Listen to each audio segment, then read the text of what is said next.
What's up, guys? Coming to you with another video today. January 2nd. Nice morning so far. It's out here getting done. So, yeah, I wanted to come to you and talk about the best title defense of the year that I have for 2018. Now, how I did title defense of the year was pretty much it's just you have to be full-on champion and the other guy has to be the challenger. I didn't include unification bouts where both guys are champions going in, because technically you are defending the belt that you have, but you become a challenger for more than you are a champion in a unification bout, because you're trying to add to your titles, and I look at that as more of a challenge than a defense. And I know it's a little complicated with all the belts that we have in boxing right now, but I like the classic champion versus challenger. You're trying to become a world champion, not add to and become a unified champion. I think that's a completely different mindset going into a fight when you do that. So that's my criteria on this one. So we're going to go back and break down. This is a first-time award, too. I didn't do this last year for 2017. I only did, it. It's a new award that I'm handing out. I think it's, I added about 4 or 5 different awards to this year, because I feel like there's a lot of guys that deserve recognition, and especially for an award like this. This is a pretty big award right here. So, let's kick it off now. Let's start with division by division, the non-finalists. I think we did a top 5 for the finalists that made it, and we'll go division by division, breaking down the guys that didn't make it to the finalists, but they won their division. They were the best in their division in terms of title defenses. So I'm going to start with 122 pounds, which is super bantamweight. And my title defense of the year there was Ray Vargas, his 12-round unanimous decision over Azat Havanassian. This fight going in was looked at as Vargas. I thought he was going to dominate Havanassian, because Havanassian, nobody really heard of him. He knocked out Ronnie Rios, which made the fight interesting. So you knew this guy had a machine to him, and he had knocked out Rios about 6 months after Rios lost a decision to Vargas. So that made the fight, interesting going in. But, I think most felt Vargas was just going to dominate the action and win. But, man, he got his ass pushed in this one. This was a hard fight. He had to work really hard in this one against Havanassian, a Turkish contender. Kind of came out of nowhere and just drilled him. He actually, after the fight, Vargas had to get surgery and was out the remainder of the year. But it was a hard fought fight, and you should go check it out. It was on HBO earlier this year in May, or last year now in May, and I thought it was a really good fight. So that's 122 pounds. Now at 135, we jump up to lightweight. The title defense of the year there was it was hard to find one, because there was a lot of new champions or unification bouts at 135. So I gave it to Robert Easter for his 12-round split decision over Javier Fortuna. This one would have been a lot better if Fortuna had made weight, but he missed weight. It was still considered a title fight for Easter, even though for some reason, if he lost it, he would hold on to the belt. So there was no way he was losing the belt. But, Easter is an undefeated fighter at the time, so holding on to that O was a big deal. And going in against a heavier fighter was a challenge. And it ended up being a pretty solid back and forth kind of fight. Between the two, they were trading, they were going at it. And Easter got out of there with a split decision in this one. So not really much to talk about. I mean, he had to work hard against Fortuna, but this was kind of by default one for the division, because there really wasn't any other true title defenses where it was champion versus challenger. Like I said, there was a lot of unification bouts. There was a couple of those. And there was a couple of unification bouts, and a lot of title changes. There wasn't a lot of guys holding on to belts in at the lightweight division. So next we're going to go up to actually, we go to the 140-pound division, which is junior welterweight. And the title defense of the year that over there was Maurice Hooker's 7th round TKO of Alex Saucedo. This was a really good fight. If you missed it, it was in November on ESPN, and Hooker was the champion going in. He had just won the title by defeating Terry Flanagan in June, where he went to England and beat him. And he was taking on Saucedo, who was in a Fight of the Year candidate a few months earlier and had become the mandatory #1 contender for the WBO title. So going in, you know, and they were fighting in Saucedo's hometown in Oklahoma. So, you know, there was a lot working against Hooker here, you know, in terms of an advantage. And he even got knocked down in the 2nd round. And then after that, he started just landing the bigger shots than Saucedo, who's a hard charger, kept coming in. But he just worked Saucedo, landing the big shots, and ended up stopping him in the 7th round. And, you know, compared to all the other title defenses this year, I just thought that was the best in terms of, you know, holding down your title and being impressive against a pretty, you know, when you're facing a mandatory #1 contender, sometimes they're not great fighters, but at least it's your mandatory. It's a legitimate contender, you know. And Saucedo he was undefeated coming in, and he's a hard-charging, you know, Mexican who comes to fight. So, you know, that was a pretty good performance by him. So that gets the award for 140 pounds. Now at 147, let me see here. At 147, the title defense of the year, I'm giving it to Errol Spence's 7th round TKO of Lamont Peterson. Coming into this fight, this was, you know, it was his first title defense, taking on a guy like Peterson, who was just a good, solid veteran, former world champion. Peterson had won titles in 2 different weight classes. And, you know, this is a guy that Peterson only been knocked out once. He was coming in the underdog, of course, but, you know, Spence, we wanted to see how he would do against a solid veteran, and Spence Peterson, but he weathered that, dominated him, stopped him in 7 rounds. Pretty impressive performance right here. So this one wins it for 147. 154 title defense of the year was, again, this is another one where we had a lot of new champions or unification bout. We had a unification bout in this division. And then there was just some, you know, some of the defenses were against nobodies, and they weren't, you know, as impressive. This one, Jermell Charlo's 12-round majority decision over Austin Trout. Coming in, Trout had, you know, lost about 8 months earlier. He lost to Jarrett Hurd by a knockout, but he hadn't fought in such a long time, and he was still considered to be right around a top 5 contender.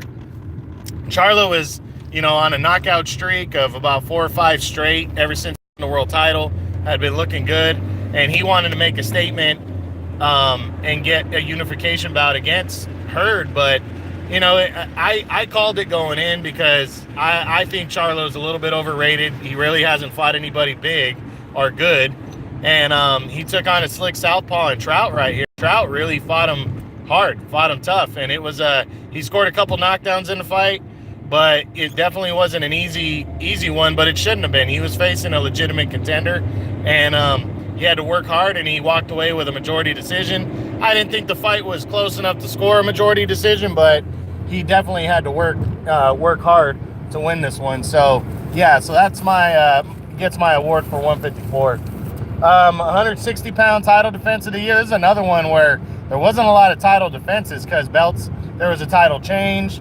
There was a couple belts that went vacant, and there wasn't a lot of title fights, period, in this weight class. So I gave title defense of the year to Triple G's 2nd round knockout of Vanes Martirosyan. This one wasn't a big surprise, but Triple G showed why he's just a beast, you know, and he took on a guy in Martirosyan who hadn't fought in a couple years going into it, and was a smaller guy, and he just dismantled him pretty quickly, actually. And, you know, that to me, just because Martirosyan has a name, is why I handed it to him. But it was more by default. There really wasn't much else to go off of here in this weight class. At 168, the title defense of the year, I gave it to George Groves for his 12-round unanimous decision over Chris Eubank Jr. This was in the World Boxing Super Series semifinals, and it was a pretty big fight because Chris Eubank's a pretty decent size, known name in the United Kingdom. Pretty good fighter. He'd only lost once to Billy Joe Saunders by a split decision years ago. So this guy was legitimate. Going in, he had dominated Arthur Abraham to get himself a title, get himself into the World Boxing Super Series in 2017, and then dominated his first round opponent with a knockout. So he was going in against Groves, who was a good, solid veteran. And to be honest with you, I picked Eubank to win this fight.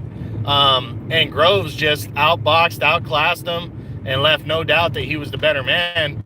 And I thought that was impressive, and especially since it was in the Super Series semifinals, I had to give it to him. I just thought it was a really strong performance from a good super middleweight, and I had to give him the award for this year, even though there were some good contenders like Gilberto Ramirez's 12-round majority decision over Jesse Hart in their rematch. That was he had to work his ass off in that one, but I felt like this was a bigger scenario fight, and he dominated the action a little more. And at the time, Groves was the #1 super middleweight in the world, and Chris Eubank was a top 5 super middleweight. So it was a lot bigger fight than going in than the Ramirez-Hart rematch. So, I gave it to Groves for this one. And, like I said, it got him to the finals of the Super Series. So that was a big deal. And that's it. Now we're going to go into our and break down our finalists, the top 5 title defenses of the year. We're going to break that down and see who gets my overall award. Let's start with number 5. Well, actually, we got a 2-way tie for 5th right now. And that is, first up is going to be Dimitri Bivol's 12th round TKO of Sullivan Barrera. This fight took place in March, and it's at light heavyweight. It was a light heavyweight title fight. Bivol coming in was an undefeated champion, but he really hadn't beaten anybody legitimate yet, that anybody knew or top 10 worthy. And Sullivan Barrera was a good, solid, contender. He became the mandatory. He had beaten some pretty good, solid light heavyweights, Joe Smith Jr. being one of them.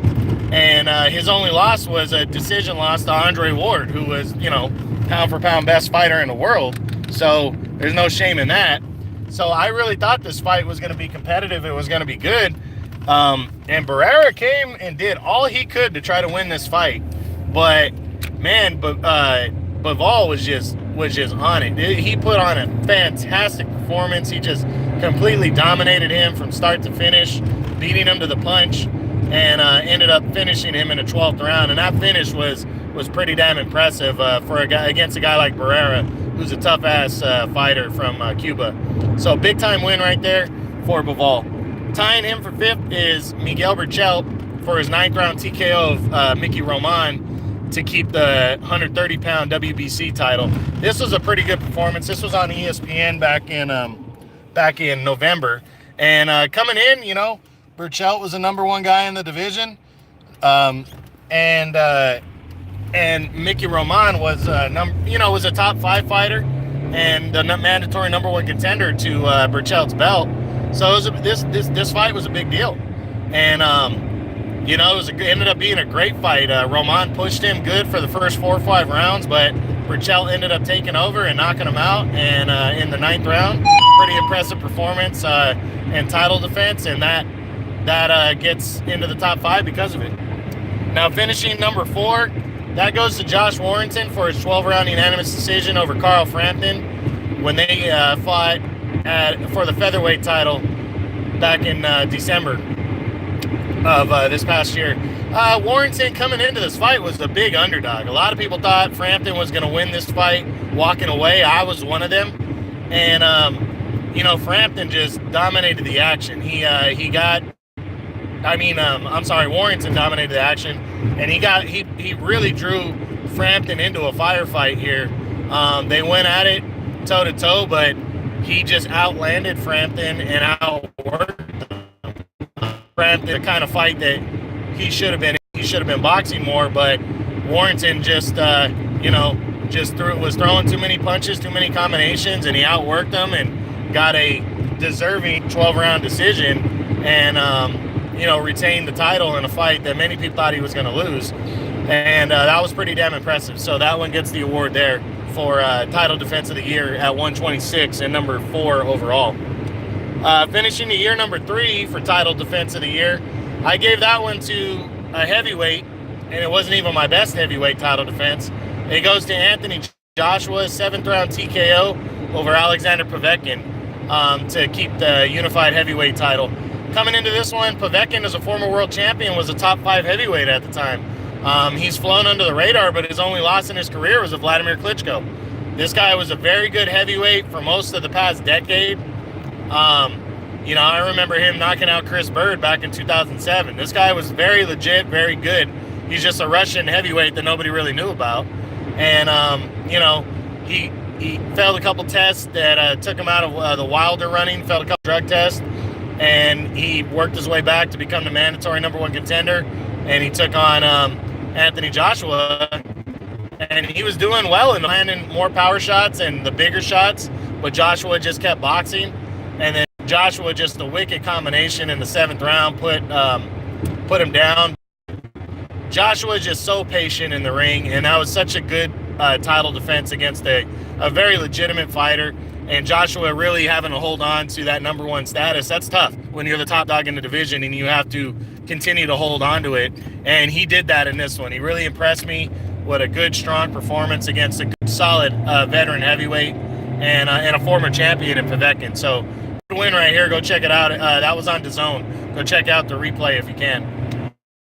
Number 2 title defense of the year goes to the cruiserweight division, and that was Alexander Usyk's 8th round TKO of Tony Bellew as he kept the undisputed cruiserweight title. This was a major deal. It's one thing to unify all the belts. It's another thing to defend them. Alexander Usyk became only the 2nd man in history to defend all 4 belts. Actually, the 3rd man to defend 4 different world titles in a fight against Bellew. Bellew was coming down from heavyweight where he beat David Haye twice, knocked him out twice.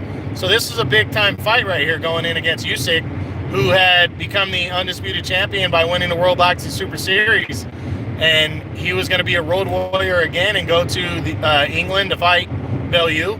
And Bellew was actually sharpshooting him early in the fight. He was landing the better shots, but Usyk just kept coming forward, kept boxing, was very patient.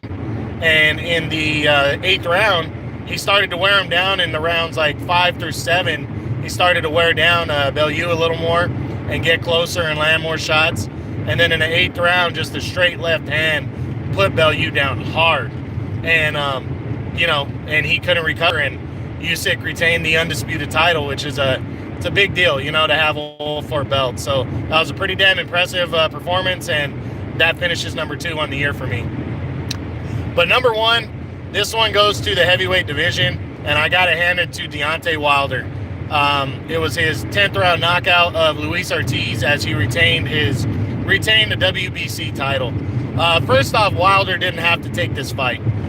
Ortiz had failed a drug test that cost them a fight in 2017, and he wanted the big name. He wanted the guy that nobody wanted to face, and I have to give Wilder his props for this one. He fought the absolute boogeyman of the division in Luis Ortiz. But you know what? He also fought him at the perfect time, because I think what won him the fight was the fact that Ortiz ran out of gas. But, Wilder, it was such an emotional fight. It was close. He was losing on the cards, and then in the 6th round, he put Ortiz down and put him down hard, and it looked like he might finish him. Then he gassed himself out, and in the 7th round, he looked almost out on his feet as Ortiz looked like he was going to knock him out. And how Wilder made it through that round was just fucking amazing, to be honest with you.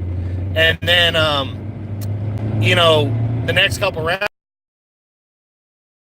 fight, and he was pulling away on the cards. Then in the 9th round, Wilder seemed to wake up a little bit more. It was a closer round. And then in the 10th, man, he just unloaded his right hand again and landed a huge uppercut that knocked Ortiz to his knees and pretty much knocked him out. and that was the end of the fight. And it was just such an emotional heavyweight showdown against two undefeated fighters, two top 5 fighters at the time. I had Wilder number 2 and Ortiz number 3. So this was a big deal fight, and it was an impressive performance. Way to hold on to a world title, you know. I have to give it to Wilder here. This was the title defense of the year for me. And that was it, guys. So hope you guys enjoyed this one. I will probably come back later on tonight or in the day with the overall win of the year, the biggest top 5 biggest wins in boxing. And, you know, we'll discuss those. And they're fights that you've already heard before, but, you know, these wins have nothing to do with world titles. You know, no matter if a title was on the line or not, you know, and whether a title helped or not, these are just the top 5 and all the top wins in each division is what I'll be breaking down. So hope you enjoyed this, guys. I will talk to you later. I'm gonna keep busting these out. I got a lot of them. Once we're done with the awards in the next couple days, I'll get to all the divisions and start breaking down my top 10s in each division. And probably not going to be done until around middle of the month here. But, you know, that's okay. That's when you end a year, it's a whole year of boxing I'm talking about. So it's a big deal. All right, guys, that was it. Have a good rest of your day. Bye.